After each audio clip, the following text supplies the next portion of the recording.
We're here with Paul Mina, President and CEO of the United Way of Tri-County, and we're going to be talking a little bit about the upcoming teletextathon happening on Access Framingham on November 8th.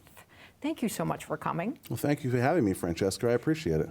So can you tell us a little bit about the Feed a Family for 50 campaign that is going to be part of this teletextathon? Well, that's a mouthful, isn't it? Yes. Say that fast 20 times. Well, Feed a Family for 50 was a program that we developed to try to help us around the holidays bring specific focused attention to people who are hungry.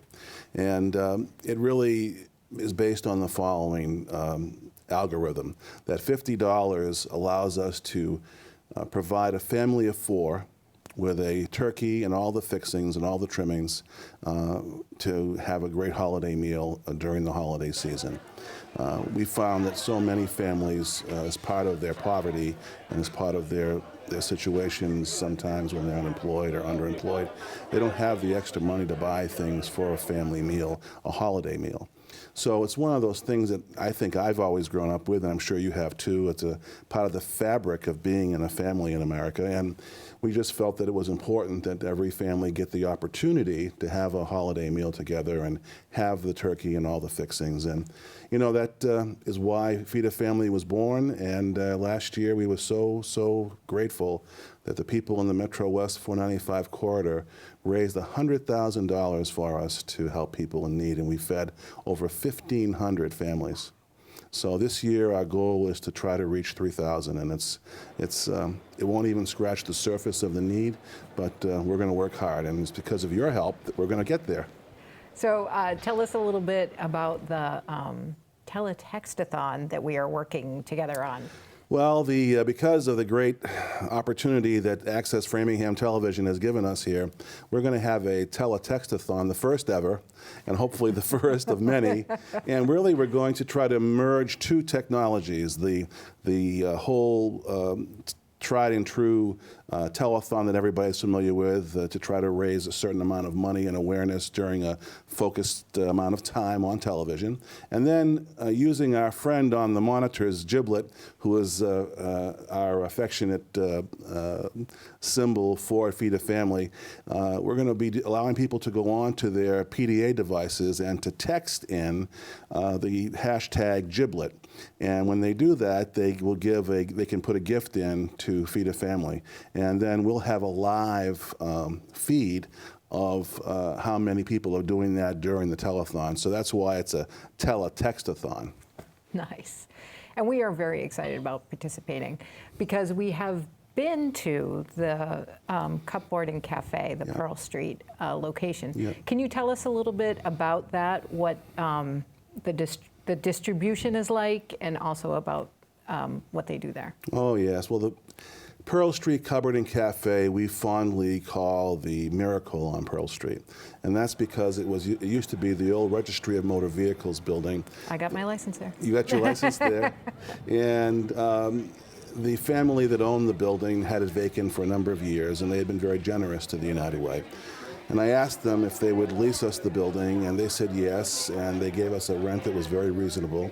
And they said there was just one stipulation, that we had to outfit the building and renovate it ourselves. So because of the generosity of the labor unions, they were unfortunately unemployed at the time.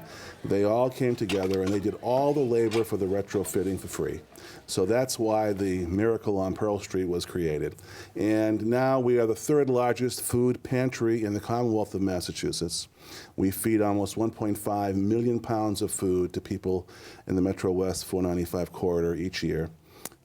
It's a tremendous labor of love, and we have over 300 volunteers who are regular volunteers and over 2,000 volunteers who volunteer at least once or twice a year at the Pearl Street Cupboard and Cafe. The scene around the turkey distribution is absolutely an emotional one. People literally wrap around the building and down Pearl Street over to Park, and we have to have police there to help with the traffic, and there's no arguing, there's no fighting. Everybody is just in line waiting to get what they're going to get, and it's based upon the need in their family. Everybody who comes to the Pearl Street Cupboard and Cafe is a means-tested family, so we know that they are eligible to get the assistance. And we have some wonderful volunteers from some of our greatest companies in the area who come and volunteer. We have literally dozens and dozens of them that day. And they do all the work along with our very dedicated staff team to distribute these things to the family. There's music playing, and it's a very happy thing. We give cookies out for free to everybody when they come in, just so they have a little something as they're waiting in line. It's really a labor of love, and every once in a while when I feel depressed about my day or that I think something's not going right, I just conjure back to that visual, and those optics always make me feel good. So it's all because of the people in our community and folks like you at Access Framingham Television that allow us to get the word out, that gets the money in so we can help these people. Wonderful.